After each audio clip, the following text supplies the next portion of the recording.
today we are going to talk about linear momentum and Newton's second law. आज हम लोग बात करेंगे linear momentum की और साथ ही न्यूटन सेकेंड लॉ की। पहले हम लोग समझते हैं कि what is linear momentum. Linear momentum is defined as the product of mass and velocity. Linear momentum is defined as product of mass and velocity. किसी भी ऑब्जेक्ट का अगर हमें लीनियर मोमेंटम निकालना हो तो हम क्या निकालेंगे, उसका मास मल्टीप्लाइड बाय वेलोसिटी। आगे बात में linear momentum of any object is defined as the product of its mass and its velocity. ना, इसको हम लोग डिनोट करते हैं P से। कैसे डिनोट? P से। P is equal to m into v, where m is the mass of the object and v is the velocity of the object. इशारे बात करेंगे लीनियर मोमेंटम आपको निकालना हो तो सिंपली उसका मास का और उसके वेलोसिटी का आप लोग क्या करिए, मल्टीप्लाई कर दिए, प्रोडक्ट निकाल लीजिए। क्या निकल जाएगा लीनियर मोमेंटम। अब सपोज दैट अगर कोई बॉडी है, उसके पास मास है लेकिन वो रेस्ट मोड में है, body is rest means velocity zero. अगर कोई वेलोसिटी जीरो है यहाँ पे तो m का मल्टीप्लाई करेंगे जीरो में तो मोमेंटम क्या आ जाएगा, जीरो। ठीक, तो मोमेंटम कुछ हो इसके लिए जरूरी है कि बॉडी के पास क्या हो, वेलोसिटी हो, अदरवाइज उसका मोमेंटम क्या हो जाएगा, zero. Velocity zero, m into zero कर लीजिए। Clear? Momentum, linear momentum is a vector quantity. Linear momentum कैसी क्वांटिटी है, vector quantity. Vector quantity means it has magnitude and direction both. तो जैसा भी क्वांटिटी हो, अगर वेक्टर क्वांटिटी हो तो उसके ऊपर हम लोग क्या करते हैं, ऐसे, ठीक, एरो डालते हैं। तो हमें याद रखना है कि linear momentum is a vector quantity. It is a vector quantity. Formula क्या बना, P equal to m into v। ठीक, डेफिनेशन जान गए, कैसी क्वांटिटी है ये सीख लिया। इसका यूनिट क्या बनेगा, यूनिट देखो, मास यूनिट क्या होती है, किलोग्राम। मास की unit kilogram, velocity unit metre, velocity unit metre पर सेकंड। तो मीटर पर सेकंड यानी किलोग्राम मीटर पर सेकेंड। यूनिट क्या बनेगी, किलोग्राम मीटर पर सेकेंड। क्लियर होगी बात यहाँ तक? अब जैसे मान लो आपके पास दो बॉडी है, m1 m2, ठीक, और दोनों के मास इक्वल है, और वेलोसिटी है v1 और v2। We have two bodies of masses m1 and m2 and velocity v1 and v2. I am saying m1 is equal to m2, दोनों के मास क्या है, आपस में बराबर है, और वेलोसिटी पहले वाले की बड़ी है, जो पहला वाला ऑब्जेक्ट है उसकी वेलोसिटी बड़ी है। तो अगर आपसे कोई पूछे बताओ इन दोनों ऑब्जेक्ट में से मोमेंटम किसका ज़्यादा है, तो आप बता सकते हैं। फॉर्मूला हमारे पास क्या है, P is equal to m into v। P is equal to m into v। अगर हम इसको मल्टीप्लाई करें यहाँ पे m1 v1 m2 v2। अब सिंस m1 and m2 दोनों बराबर है, इक्वल है, इसका मतलब कि जिसका वेलोसिटी बड़ा होगा उसका मोमेंटम बड़ा होगा। तो वेलोसिटी किसकी बढ़ी है, फर्स्ट ऑब्जेक्ट की, यानी कि फर्स्ट ऑब्जेक्ट की क्या हुई, मोमेंटम बढ़ी होगी। क्लियर है? यानी कि यहाँ से आपको क्या पता चला, जो आपका मोमेंटम है P किस पे डिपेंड कर रहा है, वेलोसिटी पे। किस पे डिपेंड कर रहा है, वेलोसिटी पे।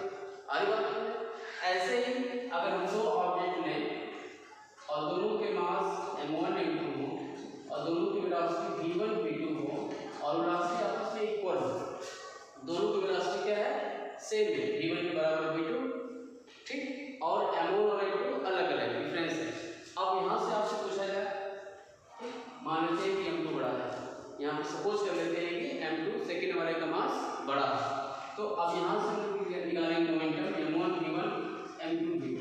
अब आप लोग बताओ किसका मोमेंटम ज़्यादा होगा, वेलोसिटी दोनों की बराबर है लेकिन मास सेकेंड वाले का तो सिंपल चीज है कि मोमेंटम भी सेकेंड वाले का बड़ा होगा, यानी कि मोमेंटम किस पे डिपेंड कर रहा है, मास पे। आज बात समझ, यहाँ से आप देख सकते थे कि linear momentum is directly proportional to mass as well as velocity. linear momentum किसके प्रोपोर्शनल है, वेलोसिटी के, और मास के क्या है, डायरेक्टली प्रोपोर्शनल है। यहाँ पे दिख रहा है, ठीक। यहाँ से हम लोग जान गए linear momentum की डेफिनेशन क्या है, it is defined as product of its mass and its velocity। ये है क्या, वेक्टर क्वांटिटी। फार्मूला क्या बना, P is equal to m into v। Unit क्या बनी, किलोग्राम मीटर पर सेकेंड। और हमने ऐसे आपको कंपेयर करके दिखा दिया कि लीनियर मोमेंटम किस पे डिपेंड कर रहा है, directly proportional to velocity as well as directly proportional to mass. Now let's talk about Newton second law of motion. First law मैंने बताया था आपको गूगल मीट पे, आप लोग आज क्लास कर सकते थे। और now Newton second law of motion. So according to this law, rate of change of momentum, please, rate of change of momentum is directly proportional to applied force। दोबारा सुनिए इस बात को, according to this law, rate of change of momentum, देखो momentum क्या है, p, momentum क्या है, p, तो चेंज इन मोमेंटम क्या हुआ, डेल्टा p, और इसके नीचे लगा दिया क्या, डेल्टा t। कितने टाइम में कितना मोमेंटम चेंज हुआ, उसे हम लोग बोलते हैं rate of change of momentum.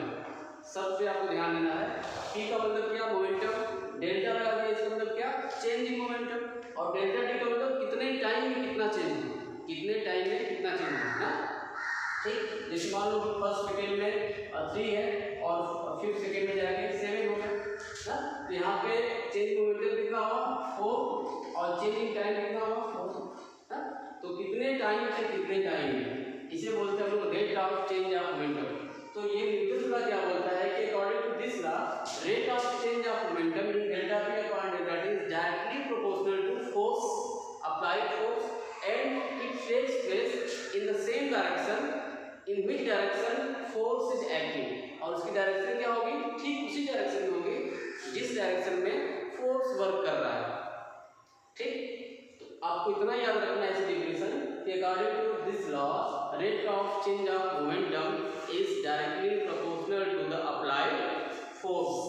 अब इसका मैथमेटिकल फॉर्मुलेशन करते हैं कि मैथमेटिक्स, इसके सहायता से हम लोग और क्या क्या चीज़ें पा सकते हैं, इसके सहायता से हम लोग और क्या क्या चीज़ें पा सकते हैं। तो उसके लिए हम क्या करते हैं, एक ऑब्जेक्ट लेते हैं, जिसका मास कितना है m, इसका मास कितना है m, उसकी इनिशियल वेलोसिटी कितनी है u, फाइनल वेलोसिटी v।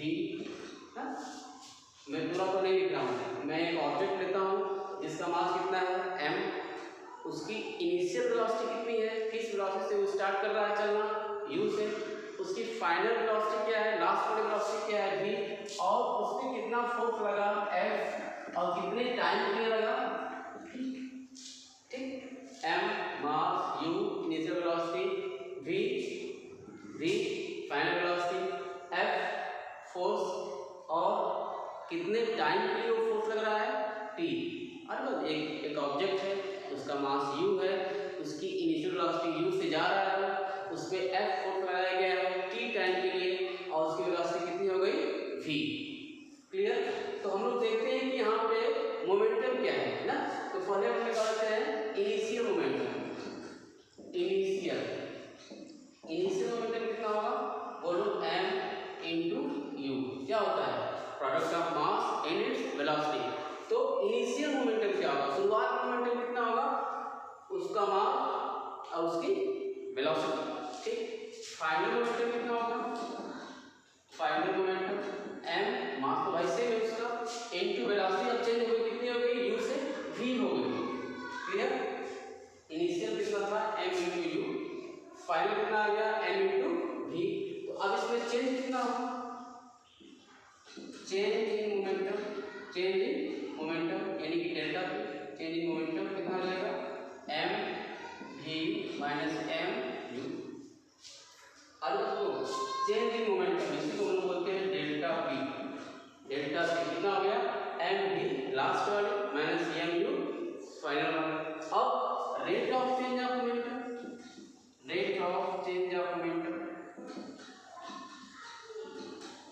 इसको क्या बोलेंगे, delta P upon delta T.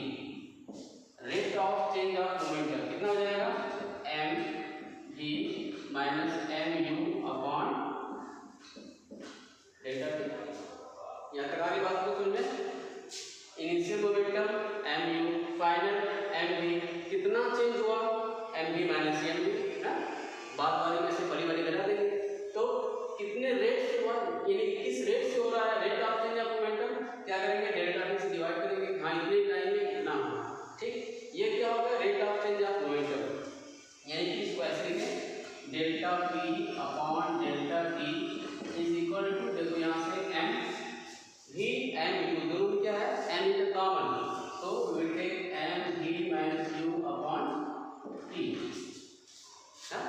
Delta P upon delta T is equal to M V minus U upon T. M common ले लिया तो क्या बचा यहाँ पे, V minus U. Now V minus U upon T ये क्या है, देखो V minus U upon T, इसे क्या बोलते हैं, rate of change of velocity, this is called acceleration. v minus U upon T, इसे क्या बोलते हैं हम लोग, एक्सेलरेशन। तो हम लोग क्या लिख सकते हैं इसको, delta p upon delta t is equal to m into e, लिख सकते हैं। Delta rate of change of momentum delta p upon delta t क्या है, is equal to m into a, where m is the mass and a is the acceleration, a is the acceleration। अब ये बताओ delta p upon delta t किसके बराबर है, यहाँ पर देखो किसके प्रोपोर्शनल है, f के ना। we know that delta p upon delta t किसके प्रोपोर्शनल है, f के ना, f के। इट मींस क्या हुआ कि f is proportional to ma, सब बातें लिंक है। Delta p upon delta t, यहाँ देखो f proportional to delta p upon delta t, या इसका रिवर्स कर दें, ठीक। तो delta p upon delta t f के प्रोपोर्शनल है और ये इसके प्रोपोर्शनल है, इसका मतलब क्या, f is proportional to ma, ठीक। प्रोपोर्शनल को हटाने के लिए क्या करते हैं, f is equal to k ma, f is equal to k ma, where k is the constant of proportional ना, constant of proportional। यहाँ तक आगे बात कर ले, दोबारा देखो यहाँ तक समझ में आ गया हो सबको।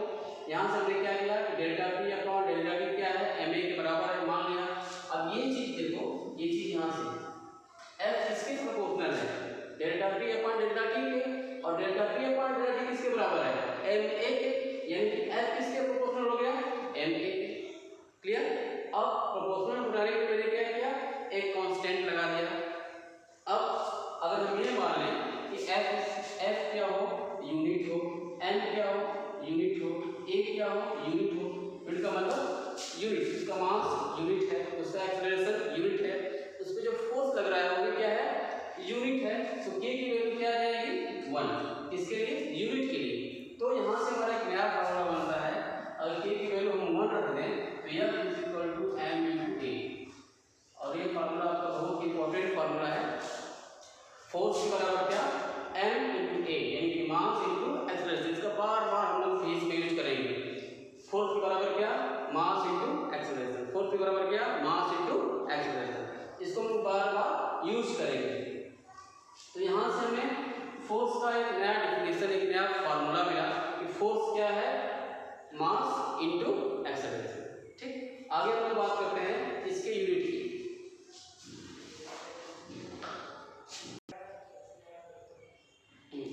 F is equal to m into a, force is equal to mass into acceleration। अब हमसे पूछे कोई कि आप इसकी यूनिट बताओ, यूनिट तो क्या बोलेंगे, बताओ मास की यूनिट क्या होती है, किलोग्राम, ठीक, और एक्सेलरेशन की यूनिट क्या होती है, metre per square second, metre per square second, ठीक। मास की यूनिट किलोग्राम, एक्सेलरेशन की unit metre per square second, यानी कि दोनों को मिला दिया, kilogram metre per square second, kilogram metre per square second. ये क्या है, इसका एसआई सिस्टम में इसका यूनिट बन गया, इसका फोर्स का, ठीक। अब अगर मान लो कि हमारे पास मास 1 kg का है और उसमें एक्सेलरेशन कितना हो रहा है, 1 मीटर पर स्क्वायर सेकेंड का, तो हमारा एफ कितना हो जाएगा, एफ हो जाएगा 1 kilo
N acceleration of 1 metre per square second in a object of mass 1 kg। एक न्यूटन वो फोर्स है जो कि 1 किलोग्राम की बॉडी में 1 मीटर पर स्क्वायर सेकेंड का एक्सेलरेशन प्रोड्यूस कर दे। ऐसे फोर्स को क्या बोलेंगे? 1 न्यूटन। यानी कि 1 न्यूटन मतलब क्या? 1 kilogram metre per square second. ये क्या हो गया? इंटरनेशनल सिस्टम यानी कि एसआई सिस्टम हो गया। एक सिस्टम आपके पास और होता है सीजीएस सिस्टम। सीजीएस सिस्टम में क्या करते हैं? इसको क्या ले लेते हैं? किलोग्राम को ग्राम में ना, और इसको सेंटीमीटर में। इसको लिखा जाएगा 1 ग्राम सेंटीमीटर पर स्क्वायर सेकेंड ना। सीजीएस कितना जाएगा? 1 ग्राम सेंटीमीटर पर स्क्वायर सेकेंड ना। सीजीएस में आपको कोई पूछे इसका यूनिट तो क्या बनेगा? इसको ग्राम सेंटीमीटर पर स्क्वायर सेकेंड। तो जैसे इसमें है कि 1 kg 1 kilogram metre per square second को आप 1 न्यूटन बोलते हैं, वैसे ही सीजीएस में 1 ग्राम सेंटीमीटर पर स्क्वायर सेकेंड को बोलते हैं 1 डाइन। क्या बोलते हैं? 1 डाइन। क्लियर है? 1 डाइन। ये क्या है? सीजीएस सिस्टम है। क्लियर? और दोनों में रिलेशन अगर बनाए हम, दोनों में रिलेशन क्या होता है? 1 न्यूटन में 10⁵ डाइन होता है। 1 न्यूटन में 10⁵ डाइन होता है। तो हमने क्या सीखा? फोर्स का डेफिनेशन। फोर्स का डेफिनेशन यहाँ से न्यूटन के सेकेंड लॉ से, उसका मैथमेटिकल फॉर्मुलेशन, इसका फार्मूला क्या होता है, इसकी यूनिट क्या होती है, साथ में इसका एसआई सिस्टम, साथ में इसका एसआई सिस्टम और साथ में इसका सीजीएस सिस्टम। ठीक, आगे हम बात करेंगे।